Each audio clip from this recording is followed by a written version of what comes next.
ಎಲ್ಲರಿಗೂ ನಮಸ್ಕಾರ. ನಾನು ಲಲಿತಾ. ಆಹಾರಶ್ರೀ ಚಾನಲ್ಗೆ ತಮಗೆಲ್ಲರನ್ನು ಸ್ವಾಗತಿಸ್ತಾ ಇದ್ದೀನಿ. ಇವತ್ತು ನಾನು ಮಾಡುವ ರೆಸಿಪಿ ಸತ್ಯನಾರಾಯಣ ಸ್ವಾಮಿಯ ಪೂಜೆಯಲ್ಲಿ ನೈವೇದ್ಯವಾಗಿ ಅರ್ಪಿಸುವಂತಹ ಶ್ರೇಷ್ಠವಾದ ಪ್ರಸಾದ ಇದೆ ಸಪಾದ ಭಕ್ಷ್ಯ. ಇದನ್ನು ಶ್ರದ್ಧೆಯಿಂದ ಭಕ್ತಿಯಿಂದ ಪವಿತ್ರವಾಗಿ ತಯಾರಿಸುವಂಥ ಪ್ರಸಾದ. ಒಮ್ಮೆ ನೀವು ಇದನ್ನು ಮಾಡಿದರೆ ಭಕ್ತಿಯಿಂದ ಮನಸ್ಸು ತುಂಬಿ ಹೋಗುತ್ತೆ. ಹಾಗಿದ್ರೆ ಬನ್ನಿ ಈ ಪ್ರಸಾದ ಮಾಡೋದು ಹೇಗೆ ಅಂತ ನೋಡೋಣ. ಕೇವಲ ನಾನು 5 ಇಂಗ್ರೀಡಿಯೆಂಟ್ಸ್ನ ಬಳಸಿ ಈ ಪ್ರಸಾದವನ್ನು ಮಾಡ್ತಾ ಇದ್ದೀನಿ. ಇಲ್ಲಿ ಸಕ್ಕರೆ, ಹಾಗೆಯೇ ಇಲ್ಲಿ ರವೆ ತೊಗೊಂಡಿದ್ದೀನಿ. ನಾವು ಉಪ್ಪಿಟ್ಟು ಮಾಡ್ತೀವಿ ನೋಡಿ, ಆ ರವೆಯನ್ನು ನಾನು ತೊಗೊಂಡಿದ್ದೀನಿ. ನೀವು ಬೇಕಿದ್ರೆ ಚಿರೋಟಿ ರವೆಯನ್ನು ತೊಗೋಬೋದು. ಹಾಗೆಯೇ ತುಪ್ಪ ಮತ್ತು ಹಾಲು, ಹಾಗೆಯೇ ಬಾಳೆಹಣ್ಣು. ಇವಿಷ್ಟು ನಾನಿಲ್ಲಿ 5 ಸಾಮಗ್ರಿಗಳನ್ನು ತಗೊಂಡು ಇಲ್ಲಿ ಮಾಡ್ತಾ ಇದ್ದೀನಿ. ಈ ಲೋಟದಿಂದ ನಾನು 1/4 ಲೋಟದಷ್ಟು ಇಲ್ಲಿ ನಾನು ಬಾಂಬೆ ರವೆ ತೊಗೊಂಡಿದ್ದೀನಿ. ಅದೇ ಪ್ರಮಾಣದಲ್ಲಿ ನಾವು ಎಲ್ಲ ಸಾಮಗ್ರಿನೂ ತೊಗೋಬೇಕಾಗತ್ತೆ. ಅಂದರೆ ನಾವು 1 kg ರವೆ ತೊಗೊಂಡ್ರೆ ಮತ್ತೆ 1/4 kg ಹೆಚ್ಚು ತೊಗೋಬೇಕು.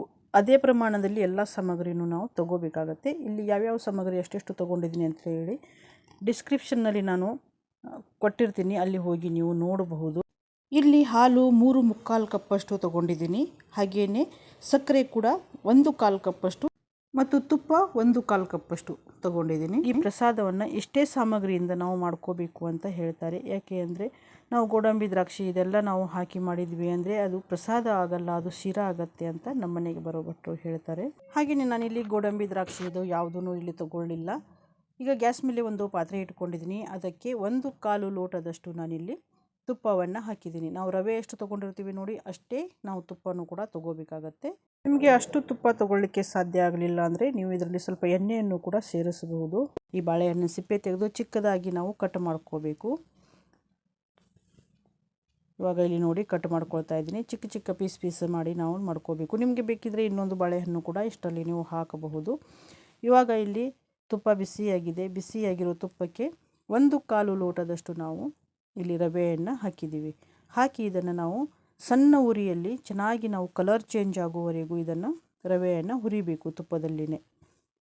ನಾವು ಎಷ್ಟು ಚೆನ್ನಾಗಿ ರವೆ ಹುರಿತೀವಿ ನೋಡಿ, ಅಷ್ಟು ಚೆನ್ನಾಗಿ ಇಲ್ಲಿ ಪ್ರಸಾದ ರೆಡಿಯಾಗತ್ತೆ. ಇಲ್ಲ ಅಂದರೆ ಒಂಥರ ಅಂಟಾಗಿ ಬರುತ್ತೆ. ನಾವು ಸರಿಯಾಗಿ ರವೆ ಹುರಿಲಿಲ್ಲ ಅಂದರೆ ಅಂಟು ಆಗುತ್ತೆ. ಅಷ್ಟು ಉದುರಾಗಿ ಚೆನ್ನಾಗಿ ಬರಲ್ಲ. ಮತ್ತು ನಾನಿಲ್ಲಿ ಬಾಂಬೆ ರವೆ ತೊಗೊಂಡಿದ್ದೀನಿ. ನೀವು ಬೇಕಿದ್ರೆ ಇಲ್ಲಿ ಚಿರೋಟಿ ರವೆಯನ್ನು ಕೂಡ ನೀವು ಬಳಸಬಹುದು. ಆ ರವೆಯಿಂದನೂ ಕೂಡ ಪ್ರಸಾದ ಇಲ್ಲಿ ತುಂಬ ಚೆನ್ನಾಗಿ ಆಗುತ್ತೆ. ಈಗ ನಾವು ಬಾಳೆಹಣ್ಣು ಏನು ಕಟ್ ಮಾಡ್ಕೊಂಡಿದ್ದೀವಲ್ಲ, ಆ ಬಾಳೆಹಣ್ಣನ್ನು ಇಲ್ಲಿ ಹಾಕಿದ್ದನ್ನು ಚೆನ್ನಾಗಿ ನಾವು ಹುರಿಬೇಕು. ನೋಡಿ ಇಲ್ಲಿ ಕಲರ್ ಚೇಂಜ್ ಆಗಬೇಕು ಮತ್ತು ಸ್ವಲ್ಪ ಅರಳ್ದಂಗೆ ಆಗುತ್ತೆ ರವೆ, ಆ ರೀತಿ ಆಗಬೇಕು. ಅಲ್ಲಿವರೆಗೂ ನಾವು ಈ ರವೆಯನ್ನು ಹುರಿಬೇಕು. ಇವಾಗ ಇಲ್ಲಿ ನೀವು ನೋಡಬಹುದು ನೋಡಿ, ಕಲರ್ ಸ್ವಲ್ಪ ಚೇಂಜ್ ಆಗಿದೆ ರವೆದು. ಈ ಕಲರ್ ಬರಬೇಕು.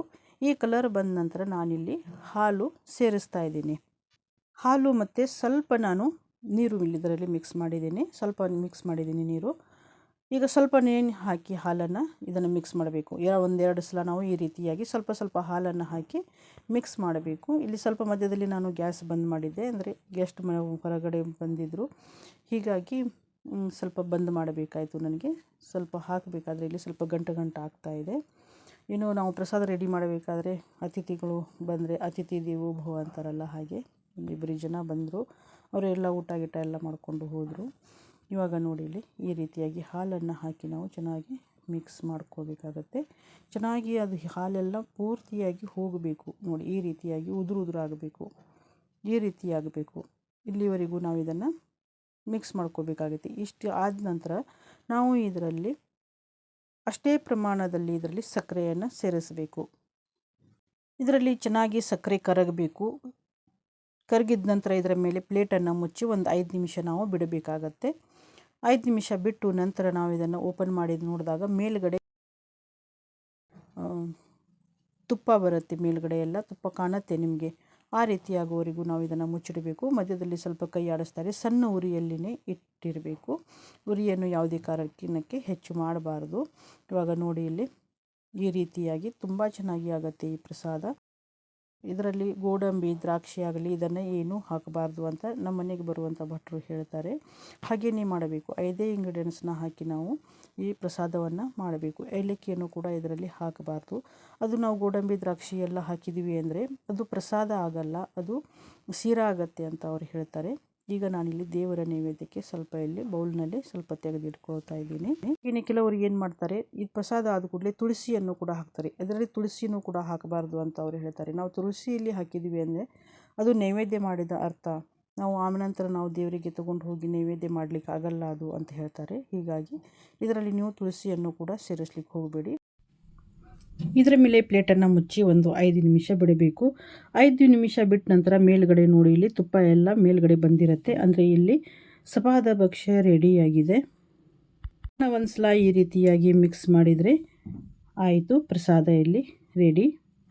ಈ ವಿಡಿಯೋ ನಿಮಗೆ ಇಷ್ಟ ಆಯಿತು ಅಂದರೆ ಒಂದು ಲೈಕ್ ಕೊಡಿ. ಹಾಗೆಯೇ ನಿಮ್ಮ ಅನಿಸಿಕೆಗಳನ್ನು ಕಮೆಂಟ್ ಮಾಡಿ. ಹಾಗೆಯೇ ಇನ್ನಷ್ಟು ಸುಲಭವಾಗಿ ಮಾಡುವಂಥ ಅಡುಗೆಗಳನ್ನು ನೋಡಲಿಕ್ಕೆ ಆಹಾರಶ್ರೀ ಚಾನಲನ್ನು ಸಬ್ಸ್ಕ್ರೈಬ್ ಮಾಡಿ. ಈ ವಿಡಿಯೋವನ್ನು ಪೂರ್ತಿಯಾಗಿ ನೋಡಿದ ತಮಗೆಲ್ಲರಿಗೂ ನನ್ನ ಧನ್ಯವಾದಗಳು.